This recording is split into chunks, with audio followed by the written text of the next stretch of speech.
Kita sering mendengar kan ya, kalau mobil Wuling itu keren, mesinnya bagus, fiturnya kaya, secara produk dia bagus, banyak yang mengakuinya. Reviewernya juga banyak yang bilang kalau produk ini lebih unggul dibandingkan produk sejenis. Halo Wuling. Halo. Harganya juga menarik, jaringan servisnya juga luas. Tapi faktanya dari data penjualan, Wuling tidak masuk sebagai mobil terlaris di Indonesia pada tahun 2017. Tahun di mana Wuling mulai dipasarkan untuk pertama kalinya di Indonesia. Lalu pada tahun 2018 dan tahun 2019 juga tidak masuk. Nah, terus timbul pertanyaan kan, kenapa Wuling itu kurang laku? Padahal kan fiturnya melimpah, harganya juga murah. Nah, daripada penasaran, yuk kita bahas pada True Story kali ini. Yang pertama, faktor nama. Wuling itu merek Cina ya, tapi sebenarnya dia itu berbeda. Maksudnya gini, orang Indonesia kan punya persepsi bahwa produk buatan Cina itu jelek. Ya, pernyataan yang kurang fair tapi beralasan sih. Karena dulu banyak produk Cina yang dijual di Indonesia, kualitasnya itu memang buruk. Salah satu contohnya ya Mochin atau motor Cina. Sudah desainnya niru, kualitasnya parah lagi. Nah, hal itu kayak sesuatu yang memorable, diingat terus sama orang-orang. Makanya masih banyak orang yang mempersepsikan kalau produk buatan Cina, apalagi otomotif, itu buruk. Jadi orang-orang masih menganggap kalau merek Cina itu untuk sementara ini kurang meyakinkan.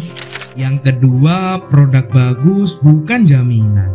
Banyak yang bersaksi kan kalau mobil Wuling ini tuh lebih enak, bahkan dibandingkan dengan Avanza. Apalagi dari segi interior, jelas lebih istimewa. Nah, Wuling itu tahu diri, dia tahu dia bersaing dengan siapa. Makanya dibikinnya itu nggak nanggung.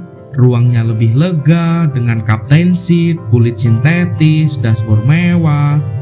Jadi kesannya itu lebih bagus, lebih mewah, apalagi yang model facelift. Jadi makin cakep. Dan untuk tipe yang Cortez sudah ada sunroof, electric seat, serta ada mejanya. Tambah nyaman lagi kan? Jadi intinya di mobil dengan harga yang sama belum ada yang kayak gini. Fiturnya ini tuh bener-bener memanjakan sekali. Kamera parkir juga oke, tampilan speedometer bagus, sound systemnya juga mantap. Soal konsumsi bahan bakar, Wuling ya bolehlah dibilang irit. Tenaga juga oke. Soal suspensi juga nggak goyang. Jadi intinya Wuling secara kualitas tahu diri kalau dia itu penantang. Makanya bikin produk yang enggak hanya lebih murah tapi juga lebih baik. Yang ketiga, posisi Wuling saat ini. Apakah ada peluang untuk Wuling untuk jadi mobil terlaris di Indonesia? Jawabnya tentu saja ada. Karena yang pertama, Wuling di Indonesia itu adalah anak perusahaan yang sepenuhnya dimiliki oleh SAIC JM Wuling Automobil. Sebuah perusahaan patungan antara SAIC Motor, General Motor, dan Luisi Wuling Motor.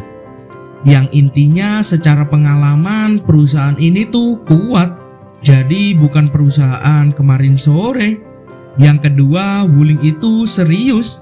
Wuling itu sampai bersedia loh investasi sampai 700 juta dolar, bikin pabrik di Cikarang. Dan gak hanya itu, Wuling juga berani bikin banyak dealer dan service center. Bahkan sampai jumlahnya itu lebih dari 100 dealer. Dan dealernya itu gak hanya sekedar ada, tapi juga nyaman dan mumpuni, servisnya juga bagus. Yang ketiga, bikin model sesuai dengan permintaan pasar Indonesia. Ditambah dengan fitur yang lebih menarik, lebih kaya dibanding dengan sang pemimpin pasar. Wuling tahu diri lah, namanya juga penantang kan. Jadi dia bikin produk yang memang paling banyak dicari oleh orang. Dan produk itu lebih baik. Baik dari segi harga maupun fitur, juga kualitas produknya. Dari data penjualan merek mobil terlaris tahun 2020, Wuling sudah mulai tampak tanda-tanda positif masuk pada 10 besar. Bahkan bisa mengalahkan Nissan. Dan di 10 besar ini, Wuling adalah satu-satunya merek di luar merek Jepang. Pada tahun 2021, capaian Wuling juga positif. Jadi memang bagus dan memang berpotensi untuk menjadi mobil yang laris. Jadi ya untuk kesimpulannya kita tinggal nunggu waktu aja sih untuk Wuling biar bisa jadi mobil yang laris di pasaran Indonesia. Nah, demikian video yang bisa saya sampaikan. Jadi bagaimana kalau menurut kalian tentang Wuling ini? Tulis di kolom komentar ya. Semoga bisa menghibur dan menambah pengetahuan kalian. Klik tombol like jika kalian suka. Dan kita ketemu lagi di video selanjutnya ya.